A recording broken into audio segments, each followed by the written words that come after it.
존 파이퍼 목사님의 책 Let the Nations Be Glad 라는 한국 번역으로는 열방을 향해 가라라는 책이 있습니다.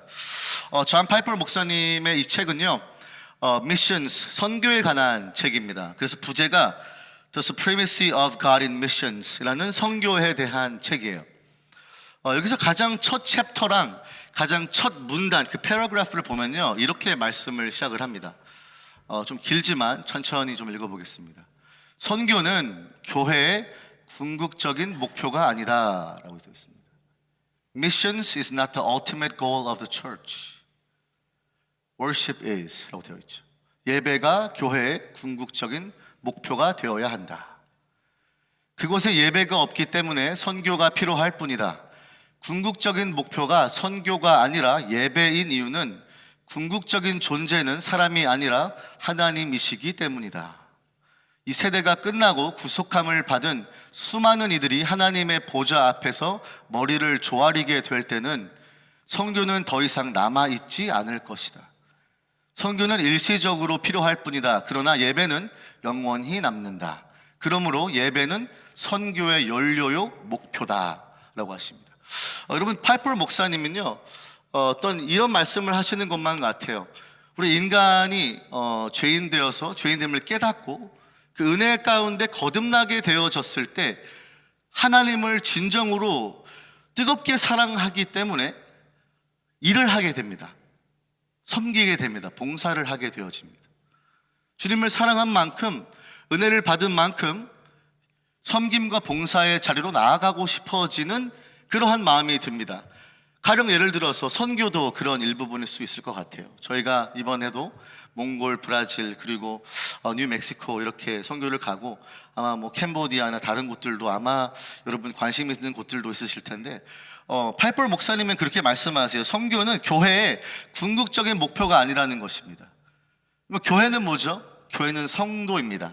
거듭난 크리스천들을 말하는 것이, 세인트들을 말하는 것이 바로 성도인데, 성도의 궁극적인 목표는 예배라는 것이에요. 오늘 여러분 본문을 보시면 예수 그리스도께서 하늘의 보좌를 버리시고 마치 하나님의 있었던 원래 본처를 내려오신 다음에 선교적인 사명을 위해서 이 땅 가운데 거하셨다라고 말씀하시죠. 그런데 선교 가운데 오셨던, 선교를 하러 오셨던 예수님이 마치 사마리아 여인의 질문, 어디서 예배해야 합니까? 라는 테크니컬리티, 어떤 방법론이나 어떤 예배학에 대해서 질문을 헤어졌을 때 신기하게도 예수님은 예배에 대해서 회복하시는 것을 발견이 되어집니다.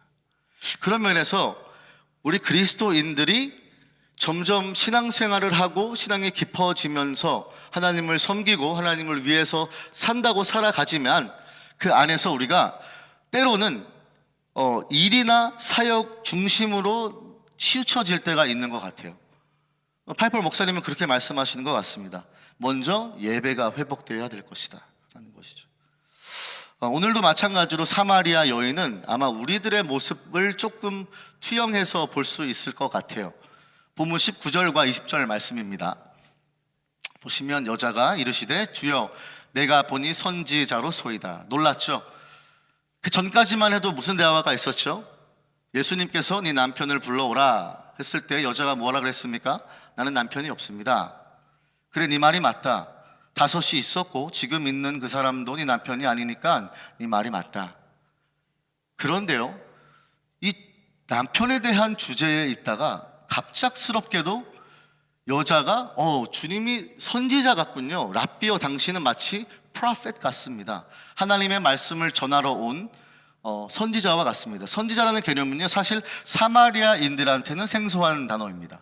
그들은 선지자라는 단어보다는 다른 단어를 썼어요. 왜 그러냐면 그들은 모세 오경만 사마리아 번역으로 오경, First Five Books of the Bible, 이 오경만을 자신들의 정경이라고 믿었어요. 나머지는 히브리어 성경들, 선지서들들 이런 것들은 믿질 않았기 때문이에요. 그런데 재밌게도 사마리아 여인이 예수님에게 You're a prophet 라고 얘기하는 것이죠. 마치 그녀는 자기 내면에 있는 암흑과 어둠에 대한 대화를 좀 피하고 싶을 수도 있을 것 같아요. I want to divert that question. I don't want to talk about my sins. I don't want to talk about my deepest, dirtiest desires of my flesh. 이런 말을 하는 것만 같아요. 그렇기 때문에 선지자로 소이다 하고요, 급격하게 대화의 주제를 바꾸죠. 20절 보십시오. 갑자기 우리 조상들은 my ancestors 이 산에서 예배하였는데 당신들 유대인들은 말은 예배할 곳이 예루살렘, 제루살렘에 있다 하더이다 라고 급격하게 대화의 주제를 넘기는 걸 우리가 보게 됩니다. 여러분, 근데 이 주제가요, 굉장히 센시티브한 문제였어요. 유대인과 사마리아의 관계에 대해서 저희가 지난주에 말씀을 드렸었죠. 둘의 관계는 되게 좋지 않았습니다. 원수와도 같은 관계가 바로 사마리아인들과 유대인의 관계였어요. 마치 옛날에 우리 일본과 한국, 대한민국의 어떤 관계일 수도 있겠죠. 그런 면에서 여기 보시면 여자는 자신의 어떤 갖고 있었던 수치와 자신의 죄악을 좀 숨기기 위해서 대신 선지자라고 본인은 생각했기 때문에 정말 가장 풀기 힘들었던 제일 어려운 question, 난제를 예수님한테 던지기 시작하는 거예요. What do you think about this? Our ancestors, we worship in this mountain. But you guys, the Jews, you guys worship in Jerusalem. 라고 말하는 거예요. 이게 정말 센시티브하고 종교적으로 가장 큰 뜨거운 토픽이었어요. 그래서 모든 사람들이 이거에 관심에 굉장히 집중하고 있었습니다. 사마리아인들의 예배 처소가 다르고 유대인들의 예배 처소가 달랐다는 거예요. 자, 그러면 여러분 좀 궁금해지지 않습니까? 왜 이렇게 같은 신앙의 뿌리를 두고 있었던 사마리아인들과 유대인들이 다른 예배 처소를 갖게 된 것일까? 제가 말씀드렸죠. 사마리아인들의 조상들은 누구죠? 북이스라엘이었습니다. 남유다 사람들의 후손들은 누구죠? 남유다, 유대인들이 된 거예요. 좀 이렇게 기억하기 쉬우시죠? 그래서 결국에는 사실은 다윗 왕조를 이어서 그 이 두 왕국이 분열되었지만 결국에는 같은 신앙의 여호와 신앙을 가지고 있었던 사람들이 바로 사마리아인들과 유대인들이었어요. 그들의 조상들은 at least. 그런 면에서 이 사람들이 왜 예배 처소가 달라졌을까? 왜 사마리아인은 예배 처소에 대해서 질문을 했을까라는 것이죠. 여러분, 구약 시대를 여러분 성경을 쭉 보시면 우리가 지금 민수기도 보고 이렇게 레위기도 보고 좀 볼 텐데, 리딩 지저스로 신명기 12장 5절에 보시면 예배의 처소에 대한 어떤 그들이 가지고 있었던 컨셉트에 대해서 이야기를 합니다. 제가 읽어드릴게요. 오직 너희의 하나님 여호와께서 자기의 이름을 두시려고 너희 모든 지파 중에서 택하신 곳인 그 계실 곳으로 찾아 나아가라 라고 하고 있어요. 무슨 말이냐면 하나님께서 당신의 이름을 두시고 당신께서 임재하시고 만나주시는 예배 처소를 찾아 나아간다는 개념이 있었습니다. 쉽게 말하면 특정한 장소에서만 예배를 드릴 수 있었다는 것이 기본적인 컨셉트예요. 우리도 아마 그런 생각이 있죠. 꼭 교회를 가야지만 예배를 드린다는 컨셉이 잘못 잡힐 때가 있잖아요. 하지만 예배는 여러분 주일만 드리는 게 예배인가요? 아니죠. 우리가 이름이 뭡니까? 예삶이죠. 예배가 삶이 되고 삶이 예배가 되는 거잖아요. 그러니까 everyday가 이게 삶이 예배가 되어져야 되는데 구약 시대에서는 어떤 하나님을 찾아 나서야 되는 특정한 장소로 가야 하는 그런 예배적인 종교학, 예배학이 있었다는 거예요. 자, 그러면 여기서 이제 문제가 발생을 해요. 근데 여러분, 하나님이 왜 구약 시대 때 한 곳에서 특정한 장소에서만 예배 드리려고 하신지 아신가요? 왜냐하면 무질서한 예배를 하나님은 받으시지 않으시기 때문이에요. 거룩한 하나님이시기 때문에 제사장 제도, 예배 중심지의 제도를 두신 이유는 무질서하지 않고 거룩한 하나님께 합당한 예배를 드리기 위해서 만든 것이 특정한 장소였어요. 그래서 구약에 보면 회막이라 그래서 태버네클도 있죠. 그렇죠? 그 다음에 성전으로 와서 템플이 생겼지 않습니까? 자, 그러면 여기서 문제가 뭔가 이거예요. 왜 유대인들과 사마리아인들의 예배 처소가 달랐을까라는 질문을 하는 거예요. 그러면 좀 우리가 역사를 좀 살펴봐야 됩니다.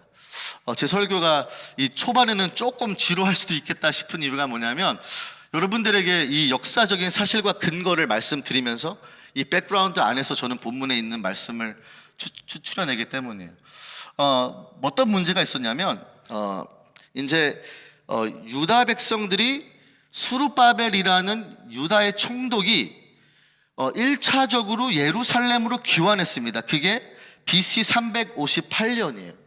그때 고레스 왕의 그 칙령 하에서 Okay, you guys can go back to your country. You guys can go back. 해서 그들이 유다의 백성들은 다시 예루살렘이 자기들이 원래 거했던 땅으로 귀환, 리턴하게 돼요. 이게 느헤미야 시대의 바탕이었죠. 그러니까 이건 알아야 돼요, 여러분. At least.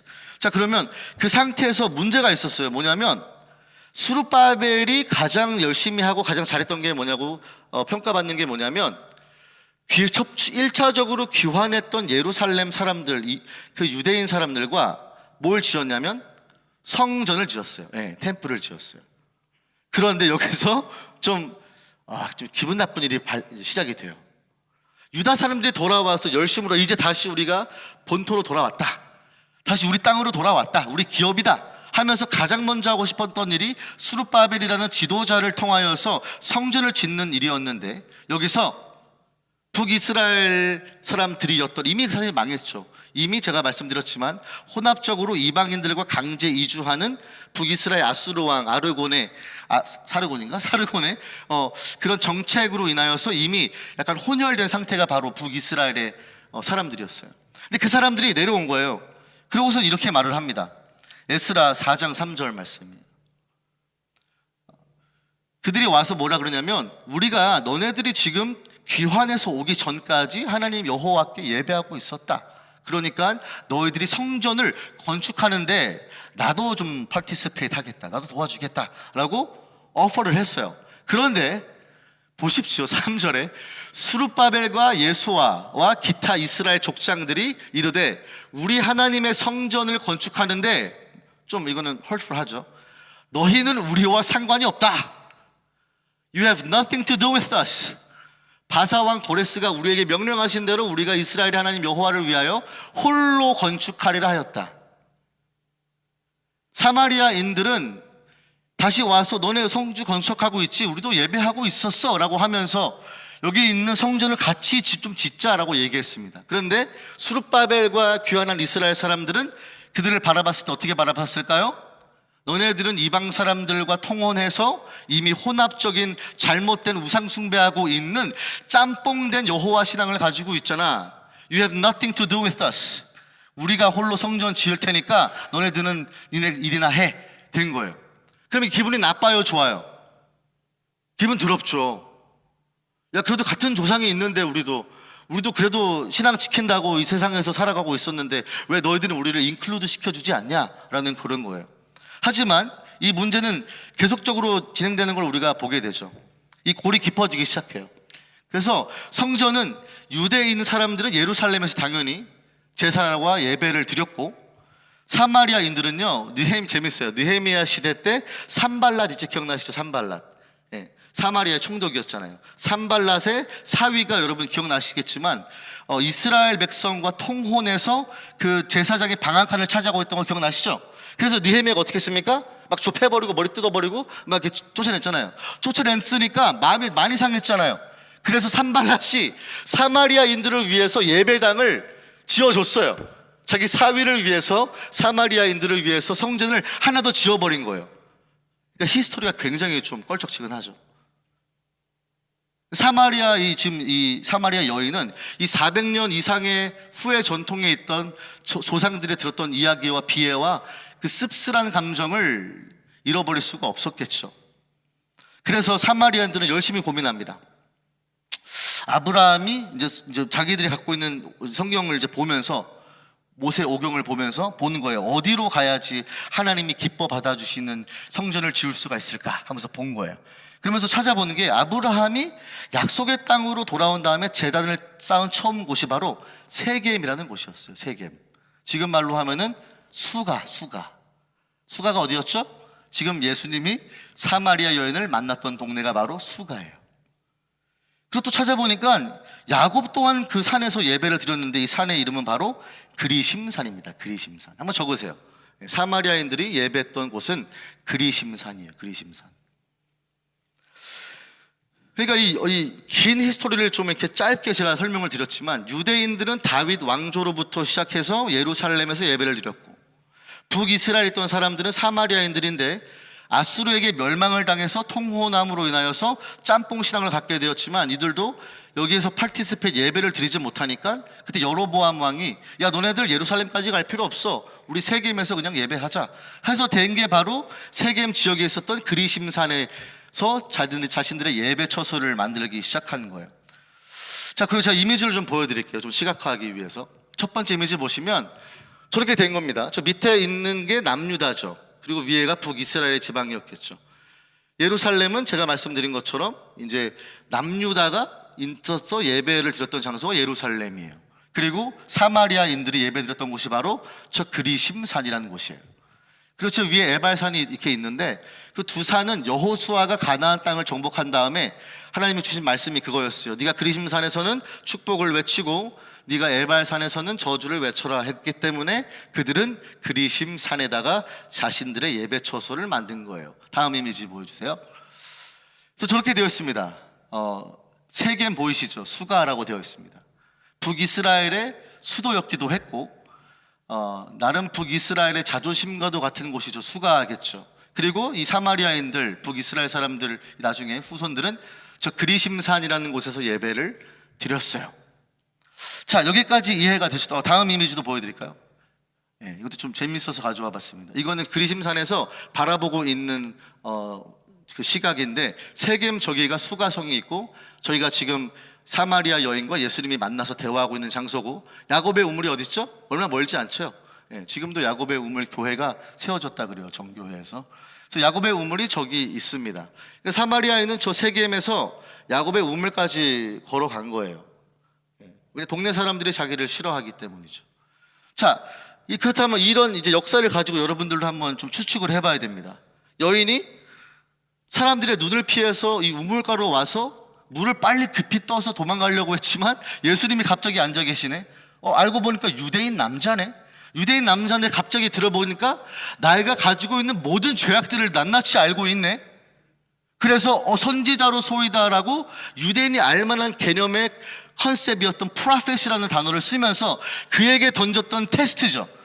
질문을 하지만 이거 사실은 너가 정말 선지자로서의 지식과 지혜가 있는지, 하나님이 보낸 사람이 맞는지 그녀도 테스트하고 싶었을 것입니다. 그래서 이렇게 질문을 하지 않습니까? 우리 조상들은 이 산에서 예배 드렸는데, 이 산이 뭐라 그랬죠? 어디라 그랬죠? 그리심산에서 예배를 드렸는데 400년 동안 플러스 너네들 유대인들은 예루살렘에서 예배를 드렸다. 어디 예배당이 맞는 예배당이냐? 라는 질문을 던진 거예요. 그런데 여러분 정말 재밌습니다. 예수님은요, 예배 장소와 처소에 대한 이 싸움으로 가져가지 아니하시고 다르게 해석하세요. 본문 21절 말씀입니다. 예수께서 이르시되 여자여, 이거는 루드하게 하는 말이 아닙니다. Hey lady 이런 말이 아니에요. 여자여 woman, 이 말은 되게 존칭해 있는 말이에요. 여자여 내 말을 믿으라, believe in me 라고 얘기하죠. 그래서 이 산에서도, 그리심산에서도 말고 예루살렘에서도 말고 너희가 아버지께 예배할 때가 이를 것이다 라고 이야기하고 있습니다.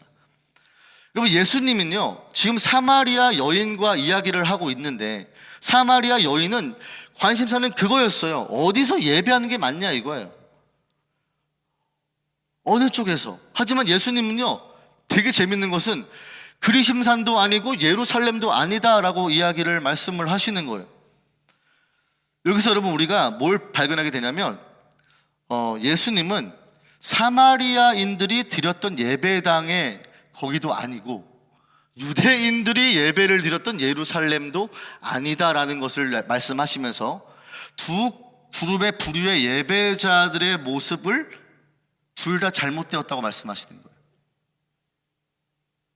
사마리아의 관심사는요 어디로 가야 됩니까?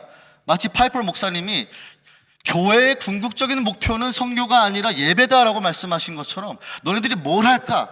무슨 행위를 해서 받는 정당성을 찾는 것이 아니라 예수님은 여기도 아니고 저기도 아니다라고 본질적인 예배에 대해서 가르쳐 주시기를 하고 싶은 것이에요. 그래서 오늘 말씀은 여러분 딱 두 가지만 테이크어웨이 하시면 됩니다. 뭐냐면 사마리아인이 예배 드렸을 때 어떤 잘못된 예배 방식이 있었을까가 첫 번째고, 두 번째는 그렇다면 예수님이 예루살렘도 아니다 라고 말씀하셨던 것처럼 유대인들이 드렸던 예배에서 잘못된 결여됐던 부분은 무엇인가, 이 두 가지만 오늘 가져가시면 돼요. 그리고 마찬가지로 나의 예배는 사마리아인의 예배에 가까운지 유대인의 예배에 가까운지 여러분의 예배의 본질을 보셔야 돼요. 자, 예수님은 이제 참된 예배에 대해서 이 신학적으로 종교학적으로 예배론을 가지고 왔지만 예수님도 본질적으로 또 원론적으로 예배가 무엇인지 정의를 하기 시작하시죠. 본문 23절입니다. 그래서 예배, 여러분 예배가 어떤 거예요? 라고 질문하시는 분이 있는데 이 본문 4장 23절에 보시면 알아요. 예배가 무엇인가? 예수님은 예배를 어떻게 디파인 하시는가? 이렇게 말씀하시죠. 아버지께 참되게 예배하는 자들은 뭡니까? 영과 진리로 예배할 때가 온대요. 곧 이때라. 아버지께서는 자기에게 이렇게 예배하는 자들을 찾으신다고 말씀하세요. 이제부터는 어떤 예배인지 궁금해지지 않으세요? 사마리아, 그러니까 400년 플러스의 그 고리 깊었던 아주 기분 나쁘고 더러운 감정이 섞여 있었던, 너네 어디서 예배드린가 때문에 서로 치사해지고 상처받았던 두 민족에게, 야 그리심산도 아니고 예루살렘도 아니야, 아버지께서 찾으시는 예배자의 모습은 바로 이런데 영과 진리로 Spirit and in Truth로 드리는 예배자라고 말씀을 하시는 거예요. 그럼 우리가 이거를 이제 코럴레이트 해볼 수가 있어요. 사마리아 여인에게 그들의 예배에서 결여됐던 부분은 무엇일까? 유대인의 예배에서 미싱되었던 퍼즐은 무엇이었을까라는 거예요. 자, 보면 원어적으로 이걸 직역하면요, 영 안에서 그리고 진리 안에서라는 뜻입니다. 여러분이 한번 맞춰보세요. 아버지께 참되게 예배하는 자는 영과 진리로 예배를 드리는데, 아버지는 이런 예배자를 찾고 계시는데 사마리아 여인에 있어서 어떤 영과 진리 중에서 어떤 게 미싱되었을까요? 맞춰보세요. 진리예요, 진리. 왜 그럴까요? 그 다음 22절 한번 보여주십시오. 너희는 알지 못하는 것을 예배하고 우리는 유대인들은 아는 것을 예배하노니 이는 구원이 유대인에게서 남이라. 예수님께서 예배에 대해서 말씀하실 때 영과 진리로 예배할지니라 라고 말씀하셨죠. 그러면서 유대인들, 사마리아인들이 그리심산에서 열심히 예배를 했습니다. 그들에게 예배가 없었던 게 아니에요. 열심히 예배했어요. 그런데 그들에게 없었던 것이 있었대요. 빠지고 있었던 것이 있었대요. 그것은 진리래요. 왜 진리냐요? 바로 오늘 22절 말씀처럼 너희는 알지 못하는 것을 예배하고 있대요. 무슨 말입니까? 지식이 없다는 거예요. 여호와를 바로 알고 있는 지식이 없는데 예배할 수가 없다는 거예요. 그래서 사마리아인들은 제가 뭐라고 말씀드렸습니까? 모세 오경만 본다 그랬죠. 그것도 자기가 번역한 대로 모세 오경만을 배웠어요. 그러니까 나머지 선지자서에서 나오는 메시아가 올 거라, 기름 부은 자가 올 거라는 그 모든 성취의 예언의 말씀은 다 없는 거예요. 자기 자신들한테는. 자기들은 모세 오경만 딱 가지고 있는 거예요. 그러니까 지식이 없어요. 여호와를 진정으로 참되게 아는 지식이 없어요. 왜 없어졌을까요? 북이스라엘이 망하게 되면서 이방인들이 들어와서, 제가 말씀드렸죠, 이방인들이 가지고 있었던 종교와 관념과 개념들 다 가지고 왔기 때문에 그들의 신앙은 혼합적일 수밖에 없었어요.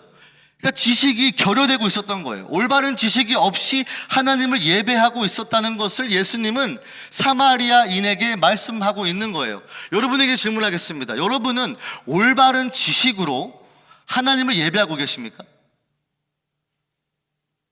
하나님에 대한 올바른 지식이 없으면 예배가 아니라고 하는 거예요. 하나님도 모르고 예수님도 모른다면 예배가 아니라는 거예요. 예배하는 척, 예배하는 것한 기분을 내려올 수는 있죠. 예수님은 그거를 말씀하시는 것입니다. 사마리아인들은요 부분적으로만 알았어요. 부분적으로만 알고 예배를 드렸어요. 그래서 그들에게는요 반대로 이 영은 좀 있었다는 것 같아요. 신령했어요.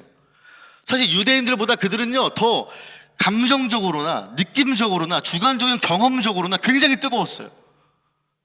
뜨겁게 예배했어요. 하나님께 신령으로 예배하는 것 같았어요. 자기의 감정, 자기의 경험, 자기가 가지고 있었던 짧은 느낌, 이런 것들을 통해서 하나님을 예배하고 있었어요. 그렇기 때문에 그들이 갖고 있었던 결점은 뭐냐면 진리가 빠졌다는 거예요. 왜 그렇습니까? 구원은 유대인에게서 남이라가 무슨 말입니까? 유대인 계통에 있었던 다윗 왕조에게 허락하셨던 그 언약의 말씀의 성취가 메시아가 바로 영원한 왕국은 예수 그리스도를 통하여서만 알 수 있다. 그 안에서만 리얼라이즈 될 수가 있다. 그 안에서만 실질적으로 실현되고 실제가 되어질 수 있다는 것을 예수님은 말씀하시는 거예요. 사마리아인들은 북이스라엘에서 거기서 멈춰버렸습니다. 그들의 역사는요 하나님의 말씀에 그 후에 왔던 말씀들을 알고 있지가 않습니다. 그렇기 때문에 부분적으로만 알고 있었어요. 예수님은 선지자인 것 같지만 예수 그리스도인 건 몰랐어요. 예수님이 하나님의 아들이신 것은 몰랐어요. 하나님의 구원의 계획을, 그 redemptive history를 몰랐다는 거예요. 하나님이 그 역사에서 하나씩 풀어가시면서 구원을 어떻게 임할 건가를 풀어줬던 역사의 그 모든 조각들, 그 지식들이 없다는 것입니다.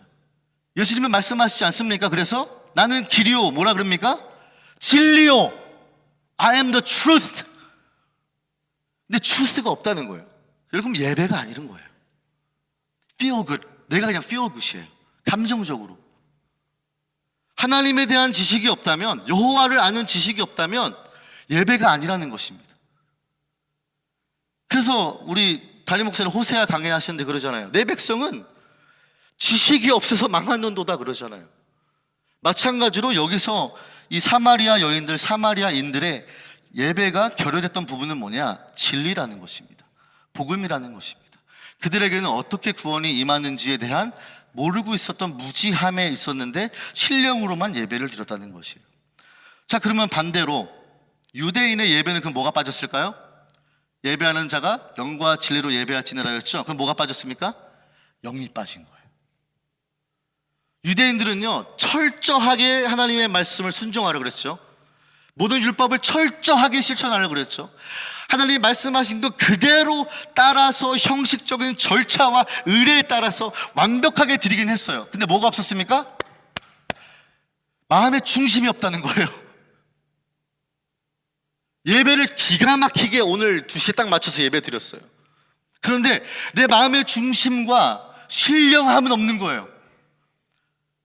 나는 그냥 철저하게 썬데이 크리스천으로서 내가 해야 할 일을 하는 것처럼 마치 빈 껍데기만 남아있는 사람들처럼 와서 예배할 수가 있다는 거예요. 그것도 예배가 아니래요. 예수님은 그리심산도 아니고 예루살렘도 아니다. 사마리아인의 예배도 아니고 유대인의 예배도 아니다. 아버지께서는 참된 예배를 찾으시는데 예배 찾으시는 자는 그렇게 예배한다. 영과 진리로 예배하는 자만이 진짜 참된 예배를 드리고 있는 것이다. 믿으십니까? 그러니까 여러분이 지금 점검해 보셔야 돼요. 내 예배는 이성적으로 지식만 가득한지, 아니면 내 예배는 감정만 충만한지, 막 신비스러운 경험 이것만 붙들고 있는지, 성경도 안 보면서 반대로 성경은 너무 많이 알아. 근데 하나님께 나의 전적인 나의 인격과 나의 감정과 나의 모든 영을 드리지 못하는 거야. 그래서 그냥 매번 판단만 해. 설교 이건 좀 이상한데 어디 주석에서 보셨지? 이런 것만 맨날 평가해. 그게 예배입니까? 아니라는 거예요. 왜 저렇게 얘기하셨을까? 예배 아니라는 거예요. 두 가지가 영과 진리로 예배하는 자가 하나님이 기뻐하시는 예배라는 거예요. 올바른 지식으로 예배하고 형식과 껍데기만 남아서 유대인들 너 회칠한 무덤과 같다라고 말씀하시지 않습니까? 겉만 번지르르 하지 안에 다 썩어가고 있는데 그런 예배도 예배가 아니라는 것입니다. 그래서 하나님은 영이신이라고 얘기하죠. 구약의 선지자들은 여러분 이렇게 외치지 않았습니까? 이사야 29장 13절 말씀입니다. 쉬운 번역입니다. 주께서 말씀하셨다. 이 백성이 그 입으로는 나를 존경한다고 말하지만 그 마음은 내게서 멀리 떨어져 있다. 그들이 나를 경배한다고 하지만 그것은 사람들이 해오던 대로 형식적으로 하는 것일 뿐이다. 다윗이 이런 고백을 해요. 이사야가 이런 고백을 해요. 백성들을 바라보면서. 무슨 말입니까? 예배 나오는 거 좋다 이거예요. 헌금 드리는 거 좋다 이거예요. 너네들이 하는 건 다 하는데 형식적으로 한대요. 사람들이 해오던 거니까 할 수 없이 그걸 따라서 그냥 하는 신용만 내고 있다는 것입니다. 그래서 여러분 본문 24절에 돌아가서 보면요, 이런 말씀이 있어요. 예수님은 영과 진리로 예배를 드리기 전에 본문 24절 말씀에 이렇게 말씀하세요. 뭐라 그럽니까? 하나님은 영이시니 라고 시작해요. 이거는 제가 사실은 오늘 우리들에게 주시는 말씀일 수 있어요. 크리스천들에게, 유대인들 같은 사람들에게. 하나님은 영이시니 예배하는 자가 영과 진리로 예배할지니라. 영과 진리로 예배하기 전에 먼저 선제되어 먼저 이 프레미스가 있다는 거예요. 그게 뭐죠? 하나님이 누구시냐는 거죠.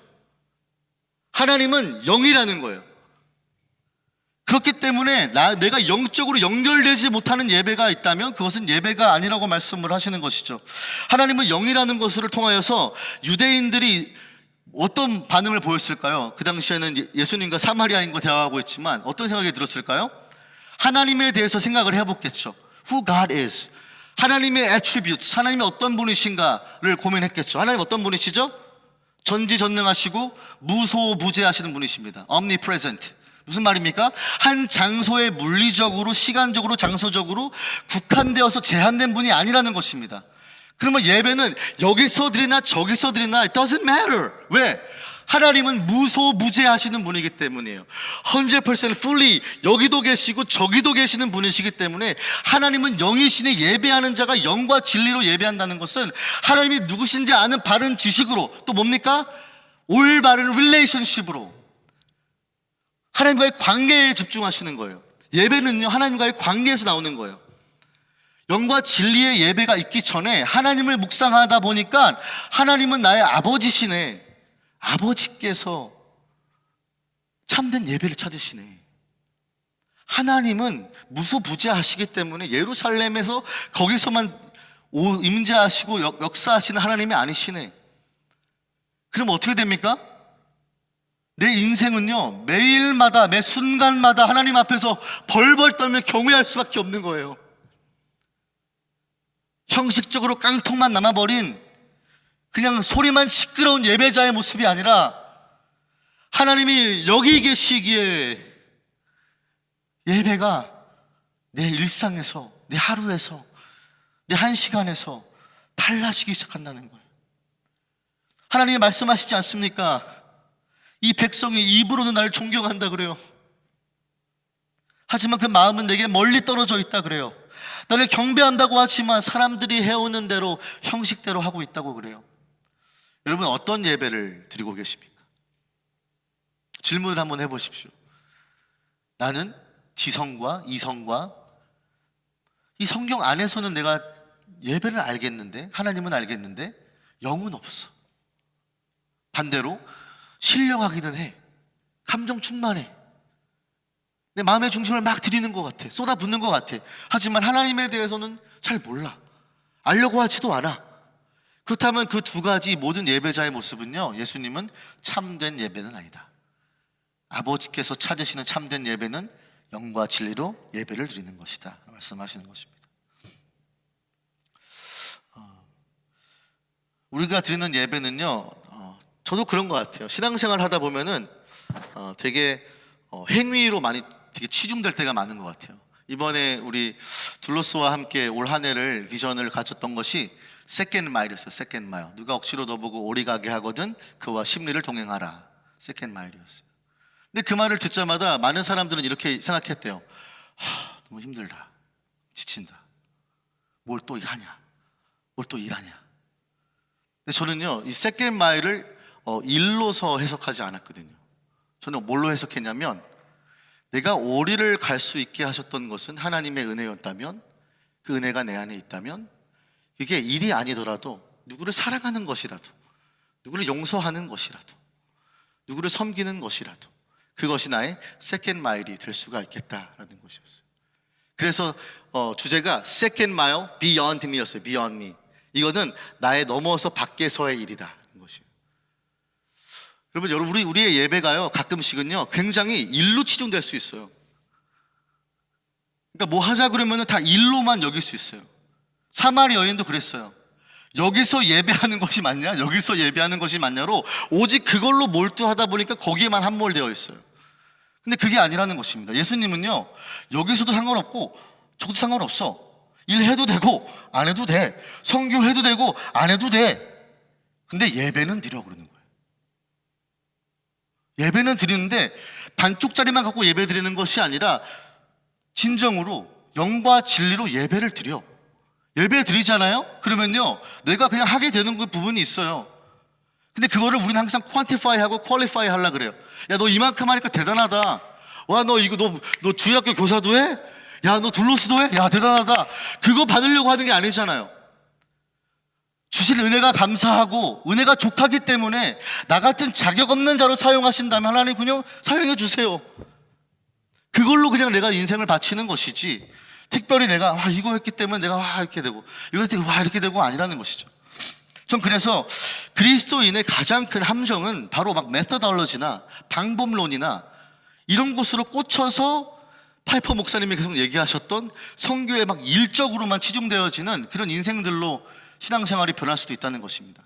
전 그래서 여러분, 사마리아인이 굉장히 아이러니한 오늘의 본문의 피규어라고 생각해요. 사마리아인들은 알리스트 신령으로 예배를 드렸어요. 감정이 충만했어요. 개인의 경험에 치중했어요. 마음의 중심을 드리긴 했어요. 그랬는데 사마리아 여인이 그리심산이 맞습니까? 예루살렘이 맞습니까?는 어떤 질문이에요? 이거는 또 진리에 관한 질문이에요. 지식에 관한 질문이에요. 굉장히 아이러니한 거예요. 그럼 우리 인생이 그런 것 같아요. 하나님은 유대인 그 백성들에게 너네들 형식적으로 예배도 드리고 큰 제사도 드리고 헌물도 하는데 그거 다 필요 없어. 나에게 짐밖에 안 돼 라고 말씀하신 이유가 뭡니까? 너에게는 나의 주는 영이 없잖아, 마음이 없잖아 라고 말씀하지 않았습니까? 근데 사마리아인이 반대로 마음을 드리는 것이 아니라 형식에 갇혀버리는 모습을 발견하게 된다는 것이에요. 전 그래서 다윗의 고백이 오늘 말씀을 준비하면서 떠올랐습니다. 시편 51편 17편 말씀입니다. 하나님께서 구하시는 제사는, 예배는 뭐예요? 상한 심령이라. 이 말씀을 이 여인이 들었다면 펑펑 울었을 것 같아요. 하나님이여 상하고 통회하는 마음을 주께서 멸시하지 아니하시리이다. 그래서 다윗이 이런 말을 합니다. 하나님이 이 많은 제사와 이 많은 헌금을 원하셨다면 I will give it to him. 내가 드렸을 것이다 그래요. 근데 하나님은 그래서 구하시는 예배는 상한 심령이래요. broken spirit이래요. 하나님이여 상하고 통회하는 마음을 주께서 멸시하지 않으신대요.